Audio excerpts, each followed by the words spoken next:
नमस्कार सभी साथियों को स्वागत करता हूं सभी का इस यूट्यूब चैनल पर। मित्रों, बहुत ही महत्वपूर्ण वीडियो आज आपके लिए लेकर आया हूं।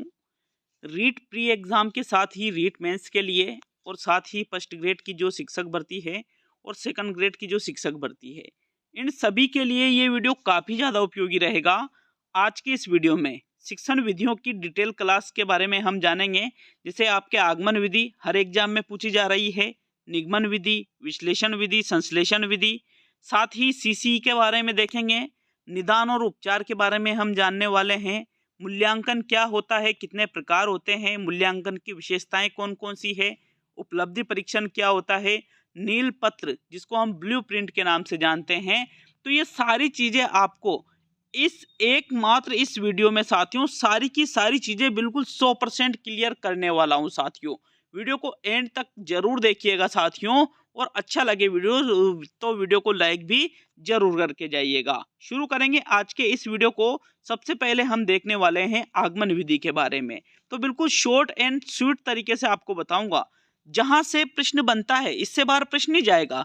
पढ़ने में तो बहुत सारी चीजें पढ़ोगे आप, लेकिन जो मैं आपको इन विधियों के बारे में बताऊंगा, जो चीजें मैं आपको आज इस वीडियो में बताने वाला हूं मित्रों, उससे बाहर आपके प्रश्न नहीं बनता है। तो देखो, सबसे पहली बात आगमन विधि की अगर हम बात करें तो आगमन विधि के जनक कौन है साथियों? अरस्तु है। कौन है? अरस्तु है। ये तो आपको याद रखना है। अब यहाँ पर आगमन विधि में 5 सूत्रों या फिर हम यूं कह सकते हैं 5 नियमों का पालन किया जाता है। कौन से वो 5 नियम हैं? आपको एक लाइन याद रखनी है, पूर्ण विशिष्ट ज्ञात को उदाहरण द्वारा सरल करना। क्या याद रखना है? पूर्ण विशिष्ट ज्ञात को उदाहरण द्वारा सरल करना। तो मतलब आगमन विधि में जो शिक्षण सूत्र चलते हैं वो होता है पूर्ण से अंश की ओर। ठीक है, पूर्ण से अंश की ओर। फिर दूसरा सूत्र आता है विशिष्ट से सामान्य की ओर। तीसरा सूत्र आता है ज्ञात से अज्ञात की ओर। चौथा सूत्र आता है उदाहरण से नियम की ओर। और पांचवा सूत्र आता है सरल से कठिन की ओर। ये 5 शिक्षण सूत्र कौन सी शिक्षण विधि में चलते हैं साथियों? आगमन विधि में चलते हैं। तो आपको कौन सी लाइन याद रखनी है? पूर्ण विशिष्ट ज्ञात को उदाहरण के द्वारा सरल करना। पूर्ण से अंश की ओर, विशिष्ट से सामान्य की ओर, ज्ञात से अज्ञात की ओर, उदाहरण से नियम की ओर और सरल से कठिन की ओर। अगर यूं पूछ ले कि इनमें से ये शिक्षण सूत्र कौन सी विधि के हैं, तो ये शिक्षण सूत्र कौन सी विधि के हैं? आगमन विधि के हैं। साथियों, आगे हम बात करें तो आगमन विधि एक नवीन विधि है। ठीक है, नवीन विधियों में इसको सम्मिलित किया जाता है। बहुत बार इस प्रश्न को पूछा जा चुका है कि कौन सी विधि से सूत्र की स्थापना की जाती है। तो सूत्र की स्थापना कौन सी विधि से की जाती है? आगमन विधि से की जाती है। सिर्फ वही चीजें पढ़ा रहा हूं आपको जो एग्जाम में पूछी जाएगी, और गारंटी है मेरी आज के इस वीडियो से रीट प्री का जो आपके आने वाला जो एग्जाम है, फर्स्ट ग्रेड का जो एग्जाम है, सेकंड ग्रेड का जो एग्जाम है, रीट मेंस का जो उसके बाद में एग्जाम होगा, 101% यहाँ से प्रश्न बनने वाले हैं। तो देखो, सूत्र स्थापना में सहायक विधि पूछी जाए तो भी आगमन विधि आपका आंसर होगा। साथियों, छात्र केंद्रित विधि है। छात्र स्वयं उदाहरणों के माध्यम से सूत्रों की स्थापना करते हैं तो छात्र सक्रिय रहते हैं, इसलिए ये कौन सी विधि है? छात्र केंद्रित विधि है। लेकिन इस विधि का एक दोष क्या है कि इससे पाठ्यक्रम समय से पूरा नहीं हो पाता है, क्योंकि पहले इसमें उदाहरण प्रस्तुत किए जाते हैं और फिर उदाहरणों की सहायता से छात्र क्या निकालते हैं? नियम निकालते हैं। समय ज़्यादा लगता है, पाठ्यक्रम समय से पूरा नहीं हो पाता है, लेकिन व्याकरण शिक्षण की ये सर्वश्रेष्ठ विधि मानी जाती है। पूछ लिया जाता है व्याकरण शिक्षण की सर्वश्रेष्ठ विधि कौन सी है? तो आगमन विधि। साथियों, आगमन विधि के रूपों की संख्या भी देखेंगे तो इसके 2 रूप होते हैं, उदाहरण और दृष्टांत विधि। ये किसके रूप है? ये आगमन विधि के रूप है। कितने रूप है? 2। जबकि आगमन विधि के सूत्रों की संख्या या नियमों की संख्या पूछ ले तो कितने होते हैं? 5। इससे बाहर आगमन विधि से प्रश्न नहीं बनता है। इससे बाहर प्रश्न बनेगा ही नहीं, मेरी गारंटी है। बिल्कुल ठीक है। चलिए अगली विधि की ओर बढ़ेंगे। साथियों, चैनल पर नए हों तो चैनल को सब्सक्राइब भी जरूर करके जाइएगा। दूसरी विधि हम देखेंगे निगमन विधि। निगमन विधि जो है ये अरस्तु और प्लेटो ने दी थी। आगमन विधि तो किसने दी थी?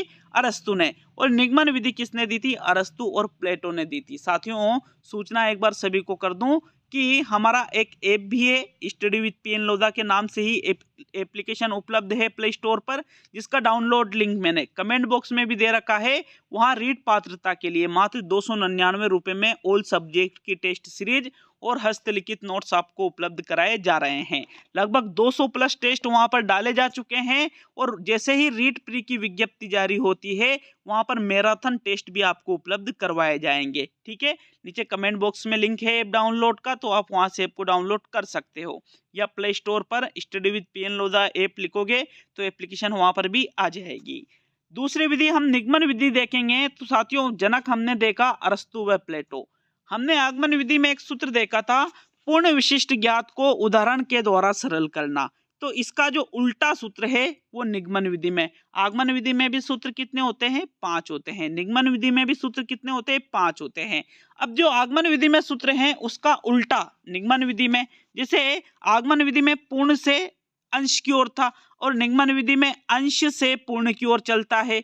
आगमन विधि में विशिष्ट से सामान्य की ओर था, निगमन विधि में सामान्य से विशिष्ट की ओर चलता है। आगमन विधि में ज्ञात से अज्ञात की ओर था, निगमन में अज्ञात से ज्ञात की ओर चलता है। आगमन में उदाहरण से नियम की ओर, निगमन में नियम से उदाहरण की ओर। आगमन में सरल से कठिन की ओर, निगमन में कठिन से सरल की ओर। तो यहाँ मैंने क्या लिखा है कि पूर्ण विशिष्ट ज्ञात को उदाहरण द्वारा सरल करना, इस लाइन का उल्टा कर लो। वो सूत्र किस में चलेंगे? निगमन विधि में चलेंगे। साथियों, आगे हम बात करें तो निगमन विधि एक अध्यापक केंद्रित विधि मानी जाती है, जबकि आगमन विधि कैसी मानी जाती है? छात्र केंद्रित विधि मानी जाती है। और अध्यापक इसमें सक्रिय रहता है, किस विधि में? निगमन विधि में। लेकिन इस विधि की एक खास बात क्या है कि इससे पाठ्यक्रम समय से पूरा हो जाता है। जो पाठ्यक्रम है वो समय से पूरा किसमें नहीं होता? आगमन में। और निगमन से समय से पूरा हो जाता है। साथियों, हमने देखा था कि आगमन विधि से सूत्र की स्थापना की जाती है। क्या की जाती है? सूत्र की स्थापना कौन सी विधि से की जाती है? आगमन विधि से। जबकि सूत्र प्रयोग करने में कौन सी विधि सहायक है? निगमन विधि है। बहुत ही इंपॉर्टेंट बात है ये, एक एक लाइन आपके एग्जाम के लिए बहुत ज्यादा इंपॉर्टेंट है। बिल्कुल साथियों, सूत्र प्रयोग करने में सहायक विधि है निगमन और सूत्र स्थापित करने में सहायक विधि है आगमन। इसके भी साथियों 2 रूप होते हैं। ठीक है, निगमन विधि के भी 2 रूप है और आगमन विधि के भी 2 रूप है। नोट करके मैंने लिखा है, व्याकरण शिक्षण की सर्वश्रेष्ठ विधि पूछने पर देखो 2 तरीके से प्रश्न बन सकते हैं। एक प्रश्न बना, व्याकरण शिक्षण की सर्वश्रेष्ठ विधि है आगमन निगमन और कोई नहीं। अगर ऐसा विकल्प हो तो फिर हम आगमन निगमन को सही करेंगे। अगर प्रश्न हो व्याकरण शिक्षण की सर्वश्रेष्ठ विधि पूछी जाए, प्रश्न दोनों सेम है लेकिन विकल्प आगमन निगमन संश्लेषण विश्लेषण, तो फिर यहाँ पर आंसर कौन सा हो जाएगा? आगमन हो जाएगा। क्यों? क्योंकि यहाँ पर आगमन निगमन विकल्प में नहीं है। अगर आगमन भी विकल्प में है और आगमन निगमन दोनों एक साथ विकल्प में है तो व्याकरण शिक्षण की सर्वश्रेष्ठ विधि आगमन निगमन। अगर व्याकरण शिक्षण की सर्वश्रेष्ठ विधि पूछी जाए और आगमन निगमन विकल्प में नहीं हो तो आगमन आपके आंसर रहेगा। Is that clear? सभी के क्लियर है यहाँ तक? चलिए आगे बढ़ते हैं। आगे हम बात करेंगे साथियों यहाँ पर विश्लेषण विधि के बारे में। कौन सी विधि के बारे में? विश्लेषण। विश्लेषण शब्द का अर्थ समझिए। विश्लेषण का मतलब होता है अलग अलग करना। क्या होता है? अलग अलग करना। जब हम पाठ्य वस्तु को खंडों में तोड़ करके, जब विषय वस्तु जो होती है उसको खंडों में तोड़ करके बच्चों को पढ़ाते हैं तो वो होती है कौन सी विधि? विश्लेषण विधि। विश्लेषण विधि के बारे में साथियों बात करें तो ये छात्रों को व्यापक ज्ञान प्रदान करने में उपयोगी मानी जाती है।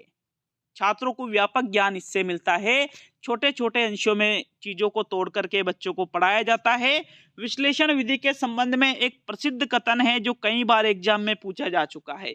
कथन किसने कहा था? कार्ल युंग ने, जिनको कार्ल यंग भी कहते हैं और जिनको कार्ल जुंग भी कहते हैं। तीनों एक ही नाम है, अलग अलग नाम नहीं है। तो देखो क्या कहा था, संश्लेषण विधि का अर्थ घास के ढेर में से तिनका खोजना है, जबकि विश्लेषण विधि में घास के ढेर से तिनका स्वयं बाहर आ जाता है। संश्लेषण में तो क्या करते हैं, घास के ढेर से तिनका खोजा जाता है, और विश्लेषण में घास के ढेर से तिनका स्वयं बाहर आ जाता है। ये विश्लेषण विधि के बारे में किसने कहा था? कार्ल युंग, कार्ल यंग या कार्ल जुंग। तीनों में से कोई सा भी नाम आपके एग्जाम में आ सकता है। एक ही आएगा, दो नहीं आएगा। ठीक है साथियों, जो विश्लेषण विधि है, विश्लेषण विधि में 3 शिक्षण सूत्रों का प्रयोग होता है। कौन कौन से वो 3 शिक्षण सूत्र है? अज्ञात से ज्ञात की ओर, प्रत्यक्ष से प्रमाण की ओर और निष्कर्ष से परिकल्पना की ओर। साथियों, विश्लेषण विधि छात्र केंद्रित और वैज्ञानिक विधि है। छात्र इसमें क्रियाशील रहते हैं, इसमें प्राप्त ज्ञान स्थायी होता है और बहुत ही महत्वपूर्ण बात क्या आती है कि रेखा गणित की ये सर्वश्रेष्ठ विधि है। गणित शिक्षण के अंतर्गत अगर पूछ ले कि रेखा गणित शिक्षण की सर्वश्रेष्ठ विधि कौन सी है, तो विकल्प में आपके रहेगा विश्लेषण विधि। कौन सी रहेगा साथियों? विश्लेषण विधि। यहां तक क्लियर है सभी के? चलिए अगली विधि की ओर बढ़ेंगे। आगे हम देखेंगे संश्लेषण विधि। संश्लेषण विधि के जनक भी अरस्तु को ही माना जाता है साथियों। अब देखो संश्लेषण, संश्लेषण का मतलब क्या होता है? चीजों को इकट्ठा करना। क्या होता है? चीजों को इकट्ठा करना। अच्छा लगे वीडियो लाइक शेयर जरूर करिएगा, कम से कम 5 दोस्तों को वीडियो को शेयर जरूर करिएगा साथियों। बहुत ही मेहनत से वीडियो बनाया गया है साथियों। मैंने संश्लेषण का मतलब क्या बताया? संश्लेषित करना मतलब चीजों को इकट्ठा करना। जो बिखरी हुई सामग्री है उसको एक साथ पढ़ा करके, अलग अलग खंडों को एक साथ जोड़ करके जब पढ़ाया जाता है तो उसको ही संश्लेषण विधि के नाम से जाना जाता है। मित्रों, बात करेंगे संश्लेषण विधि की तो अध्यापक ज्ञान को एकत्रित करके, ठीक है, अलग अलग जो चीजें हैं उनको इकट्ठा करके व्यवस्थित स्वरूप में प्रस्तुत करते हैं, तो इसको ही क्या कहा जाता है? संश्लेषण विधि कहा जाता है। यही चीज मैंने अभी आपसे बोली थी। मित्रों, बहुत ही महत्वपूर्ण बात आती है, विश्लेषण व संश्लेषण विधियां दोनों एक दूसरे की पूरक है। जैसे आगमन और निगमन विधि दोनों एक दूसरे की पूरक मानी जाती है। क्वेश्चन पूछा जाता है आगमन और निगमन विधि है एक दूसरे की विरोधी, एक दूसरे के समान, एक दूसरे की पूरक, इनमें से कोई नहीं। तो आगमन निगमन भी एक दूसरे की पूरक है और विश्लेषण संश्लेषण विधि भी एक दूसरे की क्या है साथियों? पूरक विधि है। बहुत ही महत्वपूर्ण बात है ये। इसमें भी 2 शिक्षण सूत्रों का इसमें भी 3 शिक्षण सूत्रों का प्रयोग होता है। कौन कौन से 3 शिक्षण सूत्र है? 3 लिखा था, टाइपिंग मिस्टेक हो रखी है यहाँ पर। एक तो ज्ञात से अज्ञात की ओर, एक प्रत्यक्ष से प्रमाण की ओर, एक परिकल्पना से निष्कर्ष की ओर। ये 3 शिक्षण सूत्र आपके संश्लेषण विधि में चलते हैं। साथियों, संश्लेषण विधि के बारे में आगे बात करें तो सैद्धांतिक ज्ञान प्राप्त होता है, जबकि विश्लेषण विधि से व्यवहारिक ज्ञान प्राप्त होता है। पाठ्यक्रम समय से समाप्त इससे हो जाता है, विश्लेषण विधि से पाठ्यक्रम समय से समाप्त नहीं होता है। साथियों, छात्रों में रटने की प्रवृत्ति बढ़ती है, ठीक है। रटने की प्रवृत्ति कौन सी विधि से बढ़ती है? संश्लेषण विधि से बढ़ती है। तो ये है आपके संश्लेषण विधि। अभी तक हमने 4 विधियां देखी है, आगमन विधि, निगमन विधि, संश्लेषण विधि और विश्लेषण विधि। यहाँ तक क्लियर है सभी के? और मैं बोल रहा हूँ इससे बार आपके इन विधियों में से प्रश्न नहीं बनने वाले हैं और इन विधियों में से हर बार प्रश्न बनते हैं साथियों। चलिए आगे हम बढ़ेंगे, सीसीई के बारे में देख लेते हैं। तो सबसे पहले सीसीई का पूरा नाम क्या है? सीसीई का पूरा नाम है कंटिन्यूअस एंड कॉम्प्रिहेंसिव इवैल्यूएशन, ठीक है। क्या नाम है? कंटिन्यूअस एंड कॉम्प्रिहेंसिव इवैल्यूएशन, जिसको हम हिंदी में बोलते हैं सतत व व्यापक मूल्यांकन। कंटिन्यूअस का मतलब सतत, कॉम्प्रिहेंसिव का मतलब व्यापक और इवैल्यूएशन का मतलब मूल्यांकन। तो सीसीई का अर्थ आपको सबसे पहले पता होना चाहिए, क्या होता है सतत एवं व्यापक मूल्यांकन। साथियों, अब नाम से ही पता चल रहा है सतत व व्यापक मूल्यांकन, मतलब यह मूल्यांकन लगातार चलने वाला होता है। यूं नहीं है कि भाई परीक्षा में एक साल में एक बार पेपर ले लिया तो वही सीसीई है, नहीं, वो उसको आप सीसीई नहीं कह सकते हो। लगातार शुरुआत से बच्चा जब स्कूल में आता है, जब स्कूल प्रारंभ होते हैं तब से लेकर के शुरू से ही अंत तक लगातार जो मूल्यांकन चलता रहे उसको ही सतत एवं व्यापक मूल्यांकन या सीसीई के नाम से जाना जाता है। बहुत ही महत्वपूर्ण बात सीसीई की क्या है साथियों, कि इसमें जो बालक का शैक्षिक पक्ष है, शैक्षिक पक्ष मतलब शिक्षा से संबंधित जो पक्ष है, उसके साथ में सहशैक्षिक पक्ष का भी मूल्यांकन किया जाता है। सहशैक्षिक पक्ष का मतलब क्या हुआ कि जैसे उसका किसी खेल में रुचि उसकी है, किसी संगीत वगैरह में उसकी कुछ विशेष रुचि है, गायन में उसकी विशेष रुचि है, डांस में कोई विशेष रुचि है, या किसी खेल में कोई विशेष प्रदर्शन करता है, तो ये सारी चीजें वहां पर देखी जाती है। लेखन में या वाचन में, बोलने में, कुछ ऐसी सहशैक्षिक चीजें साथियों, तो उन सभी पक्षों का मूल्यांकन किया जाता है। शैक्षिक पक्ष के साथ में सहशैक्षिक पक्ष का भी मूल्यांकन किसमें किया जाता है? सीसीई में। तो ये जो शैक्षिक पक्ष के साथ शैक्षिक पक्ष का मूल्यांकन किया जाता है, ये किसका अर्थ होता है? व्यापक। व्यापक का अर्थ क्या होता है कि शैक्षिक पक्ष के साथ शैक्षिक पक्ष का भी मूल्यांकन हो, और कैसा हो? लगातार, सतत हो साथियों। क्लियर है यहाँ तक? चलिए आगे बढ़ते हैं। आगे एक शब्द आता है निदानात्मक शिक्षण, ठीक है, जिसको हम निदान के नाम से भी जानते हैं। अगर हम निदान या निदानात्मक शिक्षण के बारे में देखें तो छात्र की कमजोरियों की पहचान करना, ठीक है, छात्र की कमजोरियों की पहचान करना, छात्र किस विषय में कमजोर है, किस टॉपिक में कमजोर है, किस सब्जेक्ट में कमजोर है, कौन सा ऐसा प्रकरण है जिसको सीखने में उसको दिक्कत आ रही है, तो वो होती है वो होती है निदान। वो क्या होता है? निदान। छात्र की कमजोरियों की पहचान करना, मतलब छात्र की कमजोरियों का पता लगाना। जैसे अपन एक डॉक्टर के पास जाते हैं, तो डॉक्टर के पास जाते ही यूं थोड़ी है कि डायरेक्ट ही वो कोई आपको टेबलेट दे देगा या इंजेक्शन लगा देगा।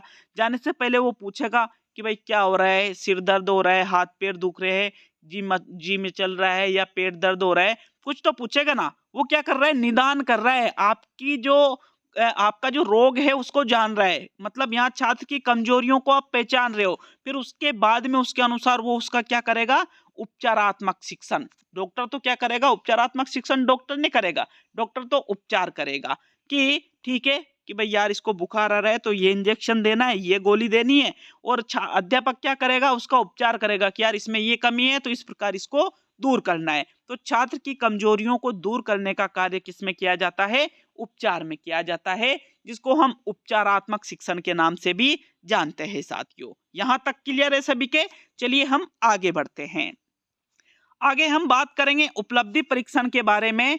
तो उपलब्धि परीक्षण, बालक ने समय विशेष में कितना सीखा है, बालक ने समय विशेष में कितना सीखा है, ये जानना ही क्या कहलाता है? उपलब्धि परीक्षण कहलाता है साथियों। क्या कहलाता है ये? उपलब्धि परीक्षण, कि बालक ने समय विशेष में कितना ज्ञान अर्जित किया है। या फिर आप इसको यूं कह सकते हो कि किसी व्यक्ति क्या मतलब यहाँ छात्र से लिया जा रहा है, समय के साथ कैसे सीखा है और अपने वर्तमान प्रदर्शन का विश्लेषण करके उसने क्या सीखा है। उपलब्धि परीक्षण का यही है, कक्षा विशेष में जो हमने बच्चे को पढ़ाया है उसने कितना ज्ञान अर्जित किया है, इसके लिए जो हम परीक्षण लेते हैं उसी को कहा जाता है उपलब्धि परीक्षण। कमजोरियां जान रहे हैं तो वो निदान, उसको दूर कर रहे हैं तो वो उपचार, और कितना सीखा है ये जान रहे हैं तो वो कहलाएगा उपलब्धि परीक्षण। सभी के क्लियर? मेरे हिसाब से समझ में आ रहा होगा। समझ में आ रहा है तो नीचे कमेंट बॉक्स में कमेंट करके जाना साथियों, कमेंट जरूर करके जाना, एक कमेंट, ठीक है। चलिए आगे हम बढ़ेंगे। अब हम नील पत्र के बारे में जानेंगे। जो नील पत्र है जिसको हम ब्लूप्रिंट भी कहते हैं, नील पत्र के नाम से भी इसको जाना जाता है, इसको ब्लूप्रिंट के नाम से भी जाना जाता है, इसको आधार पत्रक के नाम से भी जाना जाता है। साथियों क्या होता है ये? जब एक पेपर बनता है तो पेपर मतलब प्रश्न पत्र का निर्माण इसके आधार पर ही किया जाता है, और प्रश्न पत्र निर्माण की आधारशिला इसको कहा जाता है। कई बार पूछा जा चुका है एग्जाम में कि जब प्रश्न पत्र बनता है तो उससे पूर्व किसका निर्माण किया जाता है? किसका किया जाता है? ब्लूप्रिंट का, जिसको क्या कहा जाता है? आधार पत्रक भी कहते हैं, जिसको क्या कहा जाता है? नील पत्र भी कहा जाता है। तो मित्रों प्रश्न पत्र निर्माण की आधारशिला है ब्लूप्रिंट, नील पत्र या फिर आधार पत्रक। यहां तक ही प्रश्न पूछा जाता है साथियों। तो सिर्फ आज का ये जो वीडियो है ना, मैं आपको सिर्फ वही चीजें बता रहा हूं जो आपके एग्जाम में पूछी जाएगी, और 101% पूछी जाएगी। यहां तक क्लियर है सभी के? चलिए हम आगे बढ़ते हैं। आगे हम बात करेंगे मूल्यांकन के बारे में। तो मूल्यांकन की विशेषताओं को तो देखेंगे, लेकिन पहले मूल्यांकन के प्रकारों को देख लेते हैं। कितने प्रकार होते हैं मूल्यांकन के? 2 प्रकार होते हैं। एक होता है योगात्मक मूल्यांकन और एक होता है रचनात्मक मूल्यांकन, ठीक है। योगात्मक मूल्यांकन, रचनात्मक मूल्यांकन, मैं गारंटी दे सकता हूं कम से कम 20 प्रश्न, कितने? कम से कम 20 प्रश्न टोटल एग्जाम में आपके जो है आज के इस वीडियो से आने वाले हैं साथियों। कम से कम 20 प्रश्न बता रहा हूं आपको मैं। तो देखो मूल्यांकन की विशेषताओं को हम देखेंगे, लेकिन पहले हम मूल्यांकन के प्रकार के बारे में जानेंगे। तो मूल्यांकन कितने प्रकार का होता है? 2 प्रकार का होता है। एक होता है योगात्मक मूल्यांकन और एक होता है रचनात्मक मूल्यांकन। भाई याद रखना है। योगात्मक मूल्यांकन को एक और अन्य नाम से जाना जाता है संकल्पनात्मक मूल्यांकन, और रचनात्मक मूल्यांकन को भी एक और अन्य नाम से जाना जाता है। क्या नाम है? निर्माणात्मक मूल्यांकन। तो निर्माणात्मक भी विकल्प में आ सकता है और रचनात्मक भी आ सकता है। दोनों में से कोई भी नाम आ जाए, बात एक ही है। योगात्मक भी आ सकता है और संकल्पनात्मक भी आ सकता है, बात एक ही है। अब दोनों को समझेंगे, बिल्कुल एक एक चीज क्लियरली बताऊंगा दोनों के बारे में कि दोनों चीजें होती क्या है आखिर। तो देखो, अगर हम बात करें समय की, तो जो रचनात्मक मूल्यांकन है ये सीखने की प्रक्रिया के दौरान होता है, जबकि योगात्मक मूल्यांकन शिक्षण अवधि के अंत में होता है। जब बच्चों को हम पढ़ा रहे होते हैं उस दौरान जो मूल्यांकन किया जाता है वो रचनात्मक या निर्माणात्मक मूल्यांकन कहलाता है। और पढ़ाने के बाद में, ठीक है, पढ़ाने के बाद में जो हम मूल्यांकन करते हैं उसको योगात्मक या संकल्पनात्मक मूल्यांकन कहते हैं। आया यहां तक समझ में? आया यहां तक? चलिए आगे बढ़ते हैं। उद्देश्य देखेंगे तो साथियों, रचनात्मक मूल्यांकन का मकसद होता है, मकसद मतलब उद्देश्य, कि सीखने की प्रक्रिया में सुधार करना। क्योंकि बच्चे को जब हम पढ़ा रहे हैं उसी समय मूल्यांकन कर रहे हैं, तो सीखने की प्रक्रिया में सुधार करना किसका उद्देश्य है? रचनात्मक मूल्यांकन का। जबकि योगात्मक मूल्यांकन का उद्देश्य क्या होता है? कि यह आकलन करना कि शिक्षा प्रक्रिया के लक्ष्य हासिल हुए हैं या नहीं हुए हैं। योगात्मक में हम ये तो देखते हैं कि यार जो हमने पढ़ाया है, जो हमारा लक्ष्य था, जो हमारा उद्देश्य था, उनकी प्राप्ति हुई है या नहीं हुई है। ये किसका लक्ष्य है? योगात्मक का। अब प्रकृति देखे साथियों, तो रचनात्मक मूल्यांकन अनौपचारिक और कम दाव वाला होता है, जबकि योगात्मक मूल्यांकन औपचारिक और उच्च दाव वाला होता है।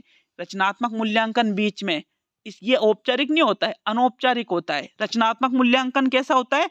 अनौपचारिक। कभी भी मूल्यांकन बीच में पढ़ाते पढ़ाते बच्चों से कुछ पूछ लेते हैं, कुछ कर लेते हैं साथियों, किसी अन्य प्रकार से हम मूल्यांकन कर लेते हैं। तो रचनात्मक मूल्यांकन अनौपचारिक और योगात्मक मूल्यांकन औपचारिक होता है। मित्रों, प्रतिक्रिया की बात करें तो रचनात्मक मूल्यांकन में तुरंत प्रतिक्रिया मिल जाती है, जबकि योगात्मक मूल्यांकन में प्रतिक्रिया मिलने में देरी लगती है, समय लगता है। तो ये होता है योगात्मक मूल्यांकन और रचनात्मक मूल्यांकन।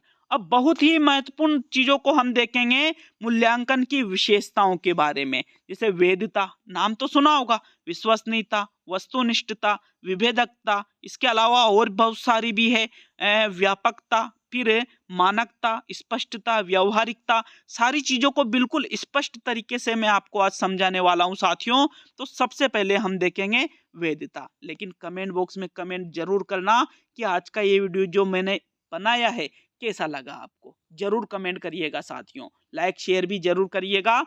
वैधता को देखेंगे तो वैधता क्या होती है कि जो प्रश्न पत्र निर्धारित उद्देश्य की पूर्ति करता हो वह प्रश्न पत्र वैध है, और यह विशेषता वैधता कहलाती है कि हमने जिस उद्देश्य के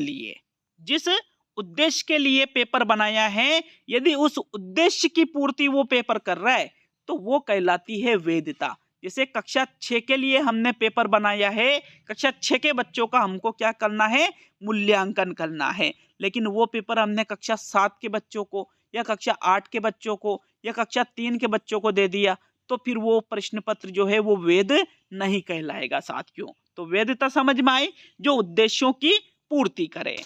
दूसरी होती है विश्वसनीयता। विश्वसनीयता क्या होती है? भिन्न भिन्न अध्यापक से उत्तर पुस्तिका जांच करने पर भी परिणाम समान आए। मैंने चेक किया, आपने चेक किया, तीसरे ने, चौथे ने, पांचवें ने चेक किया, लेकिन परिणाम कैसा आ रहा है? एक जैसा आ रहा है, तो उसको हम विश्वसनीयता कहेंगे। वो पेपर कैसा रहेगा? विश्वसनीय। और इसी विशेषता को क्या कहेंगे? विश्वसनीयता कहेंगे साथियों। जैसे मान लीजिए कोई पेपर है, मैंने चेक किया, 10 में से मैंने कितने अंक दिए? 8। आपने भी 8 दिए, उसने भी 8 दिए, इसने भी 8 दिए, इसने भी 8 दिए। मतलब क्या बनी हुई है पेपर में? विश्वसनीयता बनी हुई है। ठीक है, समझ में आया कि भिन्न भिन्न अध्यापक से उत्तर पुस्तिका जांच करने पर भी यदि परिणाम समान आए तो उसी को विश्वसनीयता के नाम से जाना जाता है। तीसरा हम देखेंगे वस्तुनिष्ठता। वस्तुनिष्ठता का मतलब होता है जिसका सिर्फ एक ही उत्तर सही हो। सिर्फ एक ही उत्तर सही होना चाहिए, यूं नहीं कि यार 2-2 उत्तर सही है। अगर 2-2 उत्तर सही है, 3-3 उत्तर सही है, 4-4 उत्तर सही है, जैसे कोई प्रश्न पूछ लिया गया है तो किसी ने 5 अंक दे दिए, ठीक है, किसी ने कहा कि यार ठीक है थोड़ा बहुत सही है, किसी ने कहा ठीक है थोड़ा ज्यादा सही है, किसी ने कहा थोड़ा और सही है, तो वो फिर वस्तुनिष्ठ नहीं, सिर्फ एक ही उत्तर। जैसे मैंने आपसे पूछा कि हमारे देश का नाम क्या है, तो साथियों हमारे देश का नाम क्या है, भारत है। हमने आपसे पूछा हमारे राज्य का नाम क्या है, तो हमारे राज्य का नाम क्या है, राजस्थान है। एक ही उत्तर है, तो जिसका सिर्फ एक ही उत्तर सही हो उसी को वस्तुनिष्ठता के नाम से जाना जाता है साथियों। चौथा हम देखेंगे विवेदकता। विवेदकता का मतलब होता है जो परीक्षण बौद्धिक स्तर के अनुसार छात्रों का वह परीक्षण करने में सफल हो, छात्रों का परीक्षण करने में सफल रहे, वह सामान्य पिछड़े सृजनशील व प्रतिभाशाली बालकों में अंतर कर सके, वो कहलाती है विवेदकता। समझे बात को कि कोई पेपर लिया, अगर उसमें सभी के एक जैसे अंक आ गए, सभी के 20 में से 20 अंक आए या सभी के 20 में से 0 अंक आए, तो फिर उसमें सामान्य बालक है, प्रतिभाशाली बालक है, थोड़ा तीव्र बुद्धि बालक है, सृजनशील बालक है, पिछड़ा बालक है, इनमें अंतर कहाँ हुआ, तो अंतर होना चाहिए। ये क्या कहलाती है, विवेदकता। जो परीक्षण बौद्धिक स्तर के अनुसार छात्रों का परीक्षण करने में सफल हो, उनका वर्गीकरण कर सके कि ये सामान्य बालक है, ये पिछड़ा बालक है, ये सृजनशील है, ये प्रतिभाशाली है, ये मंदबुद्धि है वगैरह, तो ये कहलाती है साथियों क्या, विवेदकता। 5वें नंबर पे देखेंगे व्यापकता। तो व्यापकता क्या होती है, परीक्षण संपूर्ण पाठ्यक्रम के साथ सभी उद्देश्यों का मूल्यांकन करने में सफल हो। व्यापकता का मतलब है, जैसे मतलब एक किताब है, उसमें टोटल पार्टों की संख्या कितनी है, 10 पार्ट है भाई, उसमें कितने पार्ट है, 10। अब आपने एक पेपर बनाया, पूरी किताब में से पेपर बना था, लेकिन आपने पार्ट 1 से, पार्ट 2 से और पार्ट 3 से पूरा पेपर बना लिया, 4, 5, 6, 7, 8, 9, 10 से एक भी प्रश्न नहीं लिया, तो फिर उसमें व्यापकता कहाँ हुई। संपूर्ण पाठ्यक्रम उसमें सम्मिलित होना चाहिए साथियों, और उसके साथ में सभी उद्देश्यों का मूल्यांकन करने में कोई परीक्षण सफल हो तो उसी को व्यापक कहेंगे, और परीक्षण की इस विशेषता को ही क्या कहा जाता है, व्यापकता कहा जाता है। ये भी क्लियर है सभी के, कोई चीज समझ में नहीं आ तो नीचे कमेंट बॉक्स में नीचे कमेंट कर सकते हो, अन्य कोई सवाल भी पूछ सकते हो, आपके दिमाग में कोई सवाल हो तो। नेक्स्ट हम देखेंगे मानकता। क्या होती है मानकता, समय के समान अनुपात में प्रश्नों की संख्या व सरल सामान्य जटिल, कि जितना समय, मान लीजिए कि भाई 2 घंटे का समय है, जैसे आपका रीट का पेपर होता है, कितना टाइम मिलता है आपको, 2.5 घंटे का टाइम मिलता है। अब 2.5 घंटे का टाइम मिलता है मतलब कितने मिनट, 150 मिनट। प्रश्न भी कितने होते हैं, 150। मतलब ये वास्तव में यही कहलाती है मानकता, पहली चीज तो ये। दूसरी, प्रश्नों की संख्या सरल सामान्य और जटिल, कितना अनुपात होना चाहिए, 1:3:1। रीट में कितने प्रश्न आते हैं, 150 प्रश्न आते हैं, तो 1:3:1 ये अनुपात होना चाहिए। जैसे 30 क्वेश्चन तो बिल्कुल सरल होना चाहिए, फिर 30 क्वेश्चन तो सरल हो गए, फिर यहाँ पर 60 क्वेश्चन जो 90 क्वेश्चन जो है ये सामान्य होने चाहिए। 90 क्वेश्चन भाई 3:90 बन रहे ना, तो 90 क्वेश्चन जो है वो सामान्य होना चाहिए और 30 क्वेश्चन कठिन होना चाहिए। तो अगर इस प्रकार का पेपर बनाया जाए तो वो कहलाती है मानकता। मानकता में 2 चीजें हैं, सरल सामान्य कठिन, और समय के अनुपात में प्रश्नों की संख्या, ये किसमें आती है, मानकता में। 7वें नंबर पे देखेंगे स्पष्टता। तो साथियों परीक्षण की भाषा शैली छात्र सरलता से समझ सके, परीक्षण जो पेपर है उसकी जो भाषा होती है वो छात्र आसानी से सरलता से समझ सके, तो ये कहलाती है स्पष्टता। क्या कहलाती है, स्पष्टता। जबकि 8वें नंबर पे है व्यावहारिकता। व्यावहारिकता क्या होती है, जिस परीक्षण में छात्र अपने विचारों को चिंतन व स्मरण के आधार पर व्यक्त करने के लिए स्वतंत्र हो, वो कहलाती है व्यावहारिकता। जो निबंधात्मक प्रश्न होते हैं, कौन से प्रश्न होते हैं, निबंधात्मक प्रश्न जो होते हैं वो व्यावहारिक प्रश्न होते हैं साथियों, क्योंकि इसमें छात्र अपने चिंतन के आधार पर, अपने स्मरण के आधार पर विचारों को व्यक्त करने में स्वतंत्र होता है। जो वस्तुनिष्ठ प्रश्न होते हैं उनमें व्यावहारिकता नहीं पाई जाती है। तो ये था आज का वीडियो, कंप्लीट होता है। कैसा लगा, बिल्कुल इसी प्रकार से रेगुलर आपको साथियों एग्जाम तक यहाँ पर बिल्कुल निशुल्क क्लासेज मिलती रहेगी, टेस्ट मिलते रहेंगे, और ऐप पर भी फुल सब्जेक्ट के टेस्ट आपको रेगुलर प्रोवाइड होते रहेंगे। धन्यवाद सभी का वीडियो को पूरा देखने के लिए। सब्सक्राइब अभी तक भी नहीं किया है तो जरूर करिएगा और कम से कम 5 दोस्तों को वीडियो को जरूर शेयर करिएगा। साथियों, कैसा लगा वीडियो कमेंट बॉक्स में भी कमेंट करके जरूर बताइएगा। धन्यवाद वीडियो को पूरा देखने के लिए।